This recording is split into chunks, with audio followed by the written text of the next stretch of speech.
네, 안녕하셨습니까? 어, 조금 전에 인사하셨던 분들께 또다시 인사를 드리게 됐습니다. 저희 아직 시스템이 정비가 안 되다 보니까 이렇게 방송 사고에 준하는 일들이 있는데 이게 생방송의 묘미가 아닌가 생각합니다. 우리 지금 와 계신 분들은 열혈국자이시기 때문에 많이 이해해 주시리라 믿습니다. 오늘도 조금 준비가 좀 늦어졌고요. 또 이렇게 방송을 시작했다가 다시 원점에서 다시 시작하게 됐습니다. 오늘 한홍구의 역사통 전체로 네 번째 시간이고요. 한일 관계 토파보기 특집으로는 두 번째 시간입니다. 지난 시간에 일본 우익의 뿌리를 캐봤고요. 오늘은 원폭 문제, 그러니까 한일 관계에서 아주 민감하게 짝이 없는 문제인데요. 한일 청구권 협정, 65년 청구권 협정에서도 다뤄지지 않은 문제였습니다. 그것을 우리가 피해자들의 관점에서 우리는 아직 해방되지 않았다. 아직 그들의 몸 안에 남아있는 식민과 전쟁의 흔적이 지금도 그들에게 고통을 주고 있습니다. 그 문제를 집중적으로 살펴볼까 합니다. 왜 오늘 한홍백 풍역사, 역사통은 전부 네 코너를 준비했는데요. 첫 번째 지금 이 순간의 역사는 그때그때 벌어지고 있는 이 시사적인 문제들을 준비합니다. 시사적인 문제들을 준비하기 때문에 전체 큰 이 주제, 원폭 문제하고 맞을 수도 있고, 또 맞지 않을 수도 있는데, 오늘은 이 자유한국당에서 문재인 대통령을 토착외교라고 불렀잖아요. 토착외교라고 부르는 그 부분을, 네. 마이크 체크를 두시고. 네. 예. 그러니까 이건 편집으로 감당이 안 될 상황인 것 같죠? 이게 편집으로 감당이 될 때는 일단 아무 일도 없었던 듯이 지금 이 순간의 역사를 시작합니다 하면 되는데, 솔직하게 아직 장비 간의 충돌, 이게 업그레이드 하려고 새 것들을 첨가하다 보면은 또 그런 문제가 생깁니다. 그리고 이런 문제는 시험할 때는 잘 안 나오고 실시간 방송을 할 때 꼭 터지게 돼요. 그래서 여러분들께서 널리 잘 이해를 해주셨으면 하는 부탁입니다. 자, 오늘 지금 이 순간의 역사는 제목을 좀 특별하게, 이건 이제 미국식으로 손동작을 하면 우리 자유한국당이 언제부터 친일을 규탄했더라. 그렇게 잡아봤습니다. 아시는 분 다 아시겠지만, 말 실수를 많이 하죠. 저도 버벅거리고 실수할 때가 참 많은데, 아마 제가 우리 자유한국당이라고 하면 애교일 거고, 또 혹시 우리 일본이라고 했어도, 많은 분들이 그냥, 실수했나 보다 하고 넘어가셨을 거예요. 저도 나경원 대표가 실수했다고 생각을 합니다. 그런데 이게 문제가 되는 거는 평소의 행적과 관련되어 있지 않나, 그렇게 생각을 합니다. 평소에, 저게 그냥 단순한 실수가 아니라 속마음이 난 걸지 몰라. 설마 속마음이 그러게 하겠습니까만, 평소의 행적이 하도 이제 그러다 보니까 그렇게 나왔어요. 근데 재밌는 거는 뭐냐면, 토착외구라고, 문 대통령이야말로 토착외구다 하니까 그건 분명한가 봐요. 토착외구는 나쁜 것이다. 그건 분명해진 것 같아서 이렇게 이제 아주 황당하기 짝이 없지만 그건 진일보했다 하는 생각을 해봅니다.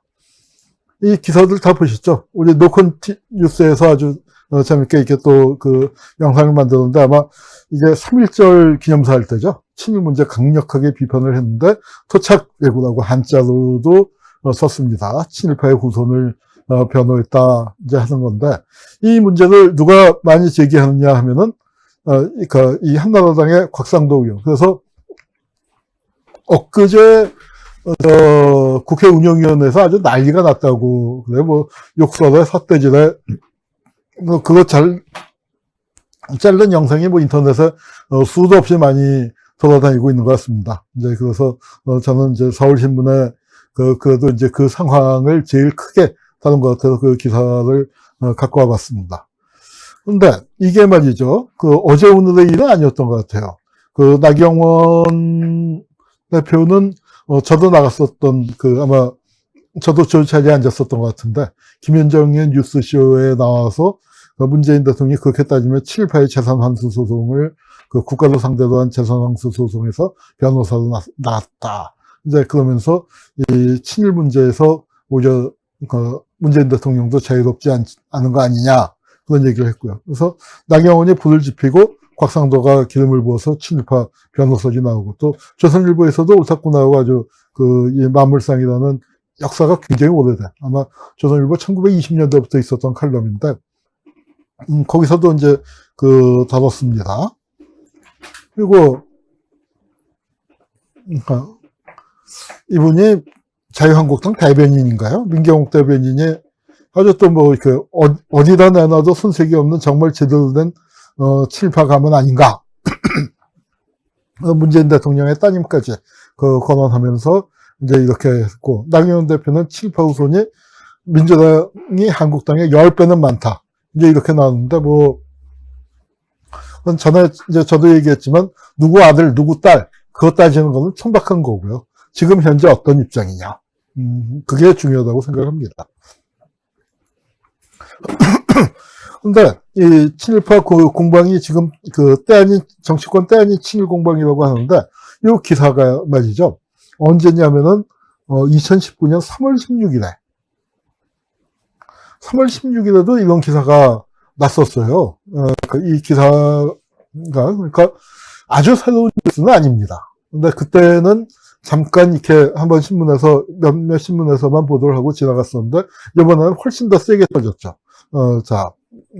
그리고 문재인 대통령도 하도 이제 시끄러워지니까 그 소송 맡았었던 거에 대해서 말씀을 하셨는데, 약간 좀 그러니까 워낙 옛날 일이다 보니까 약간 착오한 듯, 이제 그런 부분도 좀 있었던 듯 싶습니다. 하여튼.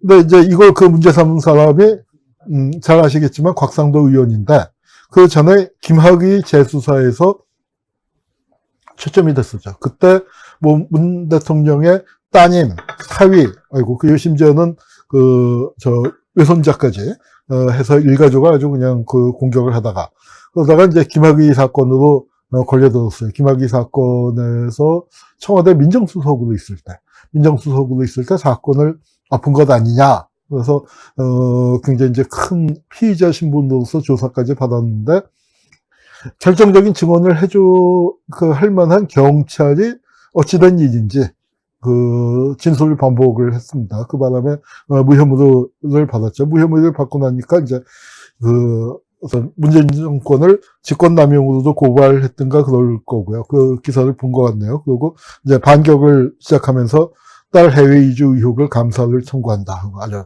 그냥 손을 흔들고 여의를 보이고 있습니다. 이제 이렇게 됐는데 사실 이 곽상도 의원은 에 대해서는 그러니까 할 얘기가 정말 많은 사람, 저도 할 말이 많습니다만 저보다 정말 많은 사람이 있습니다. 누구냐 하면은 바로 강기훈 씨 아시죠? 유서 대필 사건의 주인공. 정말 대한민국 검찰이 달려들어서 한 청년의 인생을 짓밟아놨습니다. 저는 강기훈 씨하고는 그냥 인사만 있는 정도인데 강기훈 씨의 어머님을 잘 알아요. 제 학생이었습니다. 놀랍게도. 우리 성공회대에 특별 전형 케이스가 있는데 이 어머님께서 오셨어요. 저는 그때 안식년과 국정원 과거사의 일로 바빠갖고 이 어머님이 우리 학교에 진학했다는 걸 모르고 수업 시간에 보니까 웬 할머니가 앉아 계신데 우리 학교에 워낙 청강생도 많고 해서 그러려니 하고 있었습니다. 그러려니 하고 있었는데 수업 시간에 제가 이 유서 대필 사건 이거 정말 말이 안 되는 거다 얘기를 했는데 그 수업이 끝나고 난 다음에 그 할머니가 앞으로 나오신 거예요. 나오시더니 제가 기훈이 M입니다. 라고 해서 처음엔 제가 못 알아들었어요. 강기훈의 어머니가 여기 와 계실 거라고는 상상도 못 했으니까. 그래서 네? 하고 이제 했더니 강기훈 어머니라고 하셔서 깜짝 놀랐습니다. 근데 이 어머님이 늦게 공부를 시작하셨는데 진짜 열심히 하셨어요. 그러니까 나이 드신 분들이 학생으로 오는데 중간고사 봤는데 답안을 우리 재학생들 젊은 학생들처럼 아주 잘 쓰셔서 깜짝 놀랐었는데 안타깝게도 공부를 마치지 못하셨어요. 강기훈 씨의 아버님이 암에 걸리는 바람에 이제 남편 뒷바라지를 해야 하느라고 어렵게 뒤늦게 시작한 공부를 마치지 못했습니다. 그 강기훈 씨가 야말로 이 곽상도에 대해서 누구보다도 할 말이 많은 사람이죠. 그 사람들은 국민의 공복이 아닙니다. 공명심과 자기 입신, 이걸 위해서 저를 희생양으로 삼는 사람들이에요. 라고 얘기를 했는데, 이 사람들 안에, 바로 곽상도가 들어갑니다. 곽상도는 누구냐? 자만제욱이 담당. 그러니까 검사, 여러 명이 달려들어서 이제 그 강기훈 한 명을 못 살게 굴었는데, 주로 아마 야간 담당이었던 모양이죠. 이제 그렇게 했는데, 이 왼쪽 사진은 뭐냐면은, 그때 유서대필 사건의 총 책임자가 이 김기춘이에요. 김기춘이가 법무장관이 돼서 이 사건을 총괄을 했고, 그때 이 강신욱이가 그 부장검사였는데, 강신욱은 그 덕으로 대법관이 됐죠. 김기춘이 왕실장 된 건 잘 아실 거고.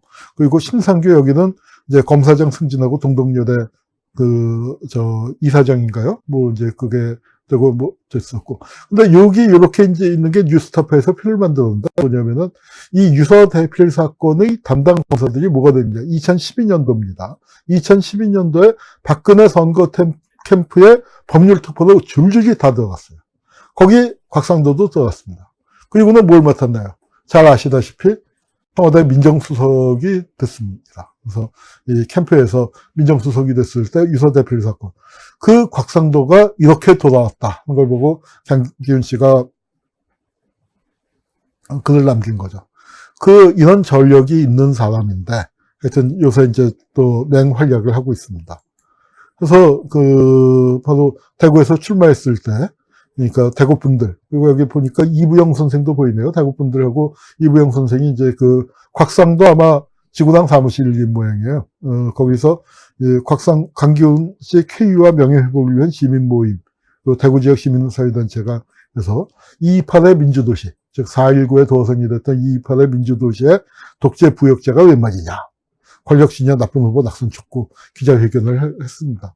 문재인 대통령이 그 정도가 친일파라면 저기 박정희는 정말 특급 친일파 아닙니까? 그리고 거기에 이제 그 밑에서 박근혜 밑에서 이제 민정수석이라는 요직을 했었던 곽상도는 그럼 당신은 뭐요? 그 기준을 적용한다면. 그런 질문을 던지지 않을 수 없는 거죠. 자. 근데 왜 자유한국당 의원들이 뜬금없이 정수장학회 문제를 들고 나왔을까? 여기서 이제 표적이 된 게 바로 김지태 선생이거든요. 자, 그래서 친일 문제를 들고 나온 이유가 뭐냐? 바로 이겁니다. 친박 막말, 친박계가 막말을 하고, 그러다 친일 프레임에 빠져서 악순환에 빠져든 거죠. 이게 이제 막말로 뭐, 아무 말이나 막 하는, 세월호나 5.18이나 뭐, 이제 아무 말이나 막 해 가다가 이제 친일 문제까지 됐는데, 친일 문제가 제기되면서 자꾸 한나라당이라고 나옵니다. 자유한국당. 거기 지지율이 10%대로, 한 10%, 거의 10%쯤 빠졌었나 봐요. 그래서 20%대도 유지 못하고 10%대로, 추락을 했고, 황교안 갖고는 안 된다.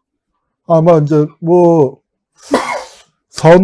총선을 못 치를 가능성이 높다는 게 정가의 주된 관측인 것 같습니다.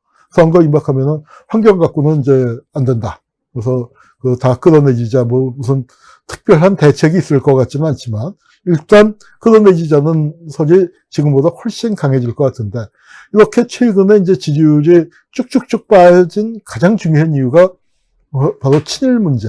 일본과의 관계는 악화되고 국민들의 정서가 강해지고 심지어는 보수층에서까지 일본 저거는 아니다 하는데 이 자유한국당이 일본을 옹호하고 나서고 이 한일 관계 요거를 문재인을 공격할 수 있는 좋은 호재가 생겼다 하면서 마치 일본 언론인 양, 일본 정치인인 양 문재인 정권을 공격하게 되니까 보수 지지층조차도 고개를 절레절레 흔들면서 이제 이렇게 떠나버렸단 말이에요. 그렇게 되니까, 야, 이거 친일하다가, 이게, 우리 친일 아니야, 우리 친일 공격해. 하는 그게 필요해서, 그것 때문에 들고 나온 게, 바로 이제 문재인 대통령과 또 그 앞에 노무현 대통령을 공격하는 겁니다. 그래서 거기서 이제 초점이 됐던 게 돌아가신 김지태 회장님. 김지태 회장님은 누구냐 하면은, 제가 그 책을 오늘 여기를 안 갖고 왔네요. 작물파군이라고, 어디 있을 텐데. 제가 쓴 그 책이 있습니다. 바로 뒤에 사진이 나올 거예요. 뒤에 사진이 있는데, 정수장학회 문제를 집중적으로 다룬 책입니다. 그래서 이 책을 제가 쓰게 된 거는 여기 뒤에 보면은, 여기 20번 사진에 있죠. 국정원 과거사건 진실규명을 위한 발전위원회에서 부일 장학회 헌납이라는 말은 처음에 사건을 할 때 사건 명칭이 그렇게 이제 규정이 돼서 되었기 때문에 그냥 썼는데, 강탈이죠. 강탈 및 경향신문 강제 매각했다는 의혹 조사 결과를 발표한 바가 있습니다. 이거 국정원 과거사위에서 제가 조사 책임자였어요. 사실 이 사건을 선정할 때 저는 반대했었습니다. 왜냐하면 박근혜가 한나라당 대표였거든요, 그 당시에. 그래서 국정원에 관계된 일들이 여러 가지가 많은데 한나라당 대표 맡고 있는 그 사건을 이게 맨 먼저 발표해서 좋을 일 없다. 다른 과거 사건부터 먼저 하자 하는 입장이었는데 이걸 하게 됐어요. 그래서 다른 위원들이 다 하기도 하고, 그래서 이제 제가 그러면은 조사해야 할 만한 사건인 건 맞으니까. 그래서 이 사건의 성격을 분명히 하기 위해서 그 시기에, 비슷한 시기에 경향신문 강제 매각 사건이 있었는데, 박정희 정권 초기의 언론 장악 사건입니다. 그래서 그 두 사건을 같이 하자 하고 수정 제안을 해서 하게 됐고, 또 이런 거 수정 제안하면 또 문제 제기한 사람을 맡게 되잖아요. 그래서 제가 맡아서 조사를 했습니다. 그래서 그걸 발표했고, 그건 2005년이었어요. 그로부터 7년 세월이 흐른 다음에 박근혜가 후보가 되게 됐을 때 정수장학회 문제가 다시 불거졌습니다. 그래서 그때 정수장학회의 진실이라는 부제가 붙었는데 그 책 제목을 작물바구니로 적었습니다. 작물바구니라는 건 무슨 뜻이냐면 인질 강도 사건이거든요. 그러니까 김지태 회장을 잡아다가 가둬놓고 감옥 보낸다고 협박을 하고, 본인만 한 게 아니라 부인도 잡아들이고 회사 간부들까지 다 잡아들여서 한 10여 명을 감옥에 가둬놓고 내놔라 하니까 이 영감님이 버티질 못하고 이제 이제 강탈을 당한 거죠. 그리고 풀려난 그 사연인데, 그 김지태 회장은 피해자입니다. 피해자인데 이 피해자를 갖다가 친일파라고 공격을 해요. 친일파라고 공격하는 이유는 딴 거 없습니다. 동양척식 주식회사에 근무를 했었고, 동양척식 회사에 근무하다가 이분이 이제 폐결핵에 걸렸습니다. 당시에는 폐결핵이 죽을 병이었기 때문에 폐결핵에 걸려서 이제 회사를 퇴사하게 되니까 직장 상사가 잘 봐줬었나 봐요. 정확한 이유는 모르지만. 그래서 병 고치고 하는 동안에 먹고 살라고 땅을 떼어줬습니다. 그러니까 동척이 땅을 많이 갖고 있었는데 그 중에서 2만 평 정도를 10년 상환으로, 그러니까 조건이 좋았죠. 그러니까 특혜라면 특혜를 받은 건데, 그게 김지태 회장이 그 땅을 잘 간수해서 그게 재벌로 성장하는데 이제 큰 종잣돈이 됐다. 이제 그 얘기를 당신이 자기 자서전에다가 썼습니다. 이 돈이 떳떳하지 못한 거라면은 안 썼을 텐데, 감초가 안 썼을 텐데, 제가 쓴 걸로 봐서는 큰 문제가 되지 않는다라고 판단을 했었던 것 같아요. 그리고 이제 일제 말기에 또 사업에 뛰어들었는데, 박스 만드는 거, 그 다음에 주물 만드는 거 했는데, 전쟁통이다 보니까 이제 하여튼 전쟁 경기라는 게 또 있죠. 그래서 이제 그걸 타고 장사가 잘 됐다. 그런데 주물 같은 거는 일본 군에서는 납품을 안 받았다고 그래요. 그러니까 일본인 업체가, 일본인이 경영하는 업체 것만 이제 납품을 받았었다 하는데, 이제 이것들을 갖다가 군수품 납품했다. 해서 친일파라고 몰고 있습니다. 근데, 이거는 말이죠. 민족문제연구소가 친일파 조사하는 데서 아주 가장 권위 있는 기관 아닙니까? 친일명사전도 만들고요. 민족문제연구소에서 친일명사전을 만들 때 김지태가 자유당 정권 시절에 손꼽히던 재벌이었기 때문에 조사를 했다고 하는데 친일 흔적이 안 나왔답니다. 그리고 또 나중에 이제 친일 진상조사위원회가 정부 차원에서 만들어지고 난 다음에는 동아대의 홍순건 교수님, 저하고는 아주 친한 선배님인데, 그분이 연구 용역을 맡아서 부산 지역의 인물과 사회단체의 친일 행각에 대해서 아주 철저하게 조사를 했다고 그래요. 부산의 굴지의 경제인이었기 때문에 김지태 관련 사항도 다 조사를 하고, 또 자료를 뒤지다 보면은 다 정리하게 돼 있지 않습니까? 그래서 이름 튀어나온 사람들 다 정리했는데 김지태한테서 이렇다 할 친일 행적을 찾질 못했다. 그거는 웬만큼 친일 문제가 있으면은 다 기록하는 건데, 부산에서 못 찾았어. 전혀 없어. 친일파 아니라고 해도 문제 없어. 친일파 아니야.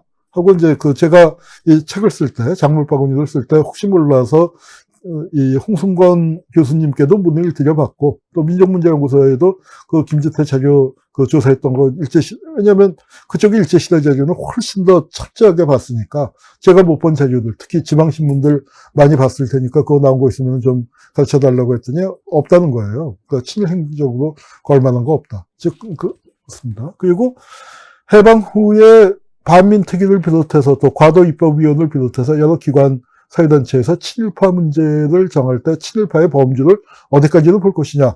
많은 자료가 있었지만, 동척이 총독부 다음으로 중요한 기관일지 모르겠습니다. 총독, 아마, 일본 제국주의의 조선 사람 수탈기구로 손꼽을 때 동척이 들어가는데, 동척의 말단 직원이, 친일파 민족 반역자로, 조사 대상에 포함된 적은 없어요. 동척에 근무했다는 게 뭐 자랑스러운 일이야 당연히 아니겠지만, 그렇다고 그걸 친일파로 규정할 만한 건 아니었습니다. 그런데 친일파였다는 거예요. 그리고 더 나아가서 노무현 대통령, 문재인 대통령이 빼줬다고 주장을 해요. 근데 이거는 참 웃기는 얘기입니다. 아니, 명단에 들어있어야 빼주죠. 명단에 들어가질 않는데 어떻게 빼줍니까? 이건 말이 안 되는 얘기인데, 그 어떤 자료에도 정부에서 했건 민간에서 했건 간에 친일 문제를 조사했었던 그 어떤 기관에서도 김지태는 혐의자로, 조사 대상자로 들어간 적이 없습니다.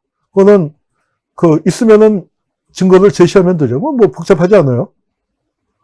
없으니까 없다고 하고, 조사했던 기관들 빤한데 그 기관들 다 없다고 그래요. 그럼 곽상도 의원은 그걸 얘기를 하려면은 제대로 얘기를 해야죠. 증거를 갖고 얘기를 해야죠. 그래서 이제 아무런 증거를 대지 못한다. 자, 뒤에 저희가 기자회견도 했습니다. 여기 이제 보면은 19번 슬라이드 보면 기자회견을 했는데, 제 오른쪽에 계신 분, 김지태 회장의 오남입니다. 지금 유족 대표죠. 유족 대표이고, 제 왼쪽에 계신 분이 추혜선 의원이에요. 근데 추혜선 의원이 이 기자회견을 한 거는 이유가 있습니다. 그냥 의원실에서 아는 의원한테 부탁해서 기자회견 이제 국회에서도 그렇게 많이 하는데 그 차원이 아니에요. 추혜선 의원이 국회의원이 되시기 전에 2012년도에 뭘 했었냐면 정수도 장학회 공동대책위원회가 만들어졌습니다. 시민사회에서. 그때 이제 제가 외람되게 집행위원장을 했었고, 추혜선 의원이 저랑 같이 그때 사무처장으로 일을 하셨어요. 언론개혁시민연대인가? 거기서 이제 활동하시면서. 그래서 이 문제에 대해서는 누구보다도 잘 아는 전문가세요. 아마 저하고 추혜선 의원이 정수장학회 문제에 대해서는 제일 잘 안다고 해도 과언이 아닙니다. 그래서 이제 이걸 이 기자회견을 하게 됐고, 유족들 입장에서는 박정희한테 재산을 뺏긴 것도 억울한데, 그리고 그 재산을 찾지 못하고 박근혜가 눌러 앉아있는 것도 억울한데, 그런데 돌아가신 고인을 친일파라고 모욕을 하니까. 자, 100번을 양보해서 김지태 회장이 동척에 있었던 걸 친일파라고 해봅시다. 그런데 그러면 박정희는 뭐예요? 혈서 소속 군관학교 갔잖아요. 만군의 장교로 있었던 박정희. 더군다나 70년대 한국 사회를 1930년대 40년대 만주국하고 똑같이 만들어 놓은 그 박정희야말로 친일파 아닙니까? 친일파로 치면 박정희가 최고죠. 그리고 헛소리를 많이 하는데요. 그러니까 4.19 때 대학생들이 김지태 회장의 집에 가서 친일 재벌 물러가라, 친일 악질 재벌 물러가라라고 데모를 했다고 하는데, 이거 정말 웃기는 얘기입니다. 만약에 그런 데모가 있었으면요, 신문에 나죠. 더군다나 부산일보의 경쟁지로 국제신문이라고 있었는데, 국제신문에서 얼마나 좋은 거리입니까? 경쟁지를 이렇게 물먹일 수 있는. 그래서 대서특필했을 텐데, 그런 기사가 없어요. 왜냐하면 사실 그런 사건 자체가 없었기 때문에. 어떤 일이 있었냐면은, 김지태가 회장으로 있었던 부산일보에 이 동아대생들이 와서 데모를 한 적이 있었습니다. 동아대학의 총장이 저지른 각종 비리, 이 양반이 법무부 차관하고 검사 출신이었는데, 그분의 비리를 공격을 하니까, 교수들을 시켜서, 그러니까 그 당시에도 뭐 체육부나 뭐 그런 학생들 있지 않습니까? 그 학생들을 시켜서 몇십 명을 시켜서 이 부산일보에 와서 데모를 하게 했는데, 그거를 진압한 게 박정희가 군대 보내서 진압했다는 거예요. 그러니까 그런 사연이 있었는데, 그걸 앞뒤 끊고 사건을 바꿔갖고 그렇게 했고요. 이 사진의 오른쪽에 계신 수염이 멋있게 생긴 분이 임환영 선생님, 문학평론가로 유명하지만 지금 민족문제연구소 소장님이십니다. 네, MBC에 나오셨어요. MBC 라디오에 나와서 이제 곽상도가 논란을 벌였을 때 이분이 뭐라고 얘기하셨냐면, 김지태가 친일파 아닙니까? 했더니 친일문제연구에서 가장 권위 있는 연구기관의 책임자입니다. 그 친일명사전도 직접 만드신 분이죠. 그때 책임자였던 분인데, 그분이 김지태 친일파 아니다. 누가 친일파라고 하느냐? 우리가 조사 다 했었다. 그러고서 뭐라고 얘기했냐면은, 이분은 노블리스 오블리주를 실천해서, 그러니까 우리나라 근현대사에서 본다면은 경주 최부자와 더불어서 쌍벽을 이룰 만한 그런 존경할 만한 분이다. 이제 이렇게 얘기했었습니다. 그래서 이제 그 유족들도 대단히 분노해서 김지태를 고발하겠다. 그 준비 중이에요. 아직 고발을 하지는 않았습니다. 자료를 모아서 고발장을 지금 작성하고 있고요. 거기 민경욱 또 나경원도 이제 그 민형사상의 책임을 같이 물려고 합니다. 이 김지태 아까 다시 김지태는 누구인가로 한번 돌아가 볼까요? 100번을 양보해서 김지태가 친일파가 하더라도 친일파 재산 뺏은 적 없습니다. 그리고 이 5.16 후에 부정축제 환수했다라고 하는데, 4.19 때는 김지태가 부정축제자가 아니에요. 4.19 때 부정축제자의 기준은 뭐였냐면은 3.15 부정선거에 부정한 선거 자금을 댄 사람들인데, 김지태 회장은 그거 안 됐거든요. 거부했거든요. 기업이 어려움을 겪었지만 거부했기 때문에 그때 조사받고서 돈 안 됐구나 무혐의로 바로 풀려났습니다. 근데 5.16이 일어났더니 박정희가 돈 많은 사람을 다 잡아들였는데 그때 잡혀 들어갔어요. 그런데 그때는 이병철이 나서서 박정희하고 타협을 했습니다. 그래서 이 재벌들 잡아다가 가둬두면 뭐하냐. 이 재벌들이 밖에서 경제활동을 해서 공장도 짓고 그래서 산업발전에 기여하는 게 낫지. 그래서 재벌들의 부정축제액을 환수하는 걸 공장에 재투자하는 식으로. 그래서 이 박정희 정권의 산업발전에 경제발전에 동참시키자. 박정희하고 이병철이 타협을 하면서 다 풀려났습니다. 그리고 정부가 요구한 금액을 투자해서 공장 짓는 걸로 그렇게 다 해결이 됐어요. 모든 사람들이 그렇게 해결이 됐고 김지태 회장도 그렇게 해서 풀려났습니다. 그런데 몇 달 뒤에 수많은 재벌 중에서 김지태 한 사람만 다시 잡아들인 거예요. 그건 뭐냐? 김지태가 갖고 있었던 언론사를 뺏기 위한 거죠. 이 언론사가 어떤 언론사냐? 바로 여기 이 김주열의 이 유명한 사진 있죠. 이 사진을 독점 보도한 게 부산일보입니다. 부산일보 기자가 찍었어요. 그래서 신문사로 갖고 왔는데 신문사에서는 이걸 실냐 마냐를 갖고 굉장히 논란이 붙었다고 합니다. 왜냐하면 이걸 실었다가 폐간당한다. 부산일보보다 훨씬 더 컸었던, 부산일보는 그때 발행부수를 칠 때 전국에서 4위쯤이 됐는데 1위를 달리고 있었던 경향신문이 이승만 정권에 의해서 폐간당했거든요. 그러니까 이걸 실었다간 우리도 폐간당한다 하고 신문사 간부들이 이거 못 싣는다 하고 벌벌 떨 때 김지태 회장이 용단을 내겠답니다. 무슨 얘기야? 언론이 이걸 실어야지. 그래서 실었고 이게 퍼져나가면서 4.19가 전국으로 번진 거거든요. 그래서 이게 박정희가 그때 부산에 있었기 때문에 이 언론 보도의 위력을 알고 제가 5.16으로 정권을 잡은 다음에 이걸 뺏으려고 했었던 게 바로 그 부일장학회 사건입니다. 그래서 이 5.16 장학회가 발족을 하면서 이 김지태 회장의 재산을 뺏어서 그 뺏은 재산은 뭐냐면 지금 문화방송이죠. 한국문화방송 주식 100%입니다. 물론 김지태 회장이 62년도에 뺏길 때의 MBC는 지금 MBC하고는 비교가 안 될 정도로 조금 했지만 어쨌거나 MBC 주식 100%입니다. 그 부산 MBC 주식의 65%쯤 돼요. 그러니까 3분의 2가 조금 안 돼요. 그리고 부산일보 주식의 100%입니다. 이 언론사 3개에다가 또 무엇을 뺏겼냐면 사실 언론사라는 게 사회적인 영향력은 크지만 돈은 그렇게 또 많지 않지 않습니까? 장학금을 주기 위해서 김지태 회장이 갖고 있었던 땅 10만 평. 지금 부산 서면이니까 지금으로 치면은 몇 조 원 가치가 있는데 그 땅을 강제로 뺏어서 그걸 갖고 부일장학회를 만든 겁니다. 그게 5.16 장학회가, 5.16 장학회가 됐고, 그게 정수장학회도 있으니까. 김지태 회장은 박정희에게 어마어마한 재산을, 수조 원대의 재산을 강탈당한 분이에요. 그래서 박정희 정권이 인질 강도 사건처럼 가둬놓고 협박을 해서 그걸 뺏은 겁니다. 그 피해자를 갖다가 친일파라고. 친일파 재산을 그렇게 뺏어도 됩니까? 그건 아니죠. 우리 정부에서 친일파 재산 환수법 만들었을 때 한나라당이 얼마나 펄펄 뛰면서 난리굿을 쳤습니까? 그리고 노무현 대통령이 빼줬다라고 얘기하는데 친일파 그 진상규명법안을 민주당에서 발의했을 때 그 범위가 지나치게 넓다라고 해서 악을 써서 줄인 게 한나라당이에요.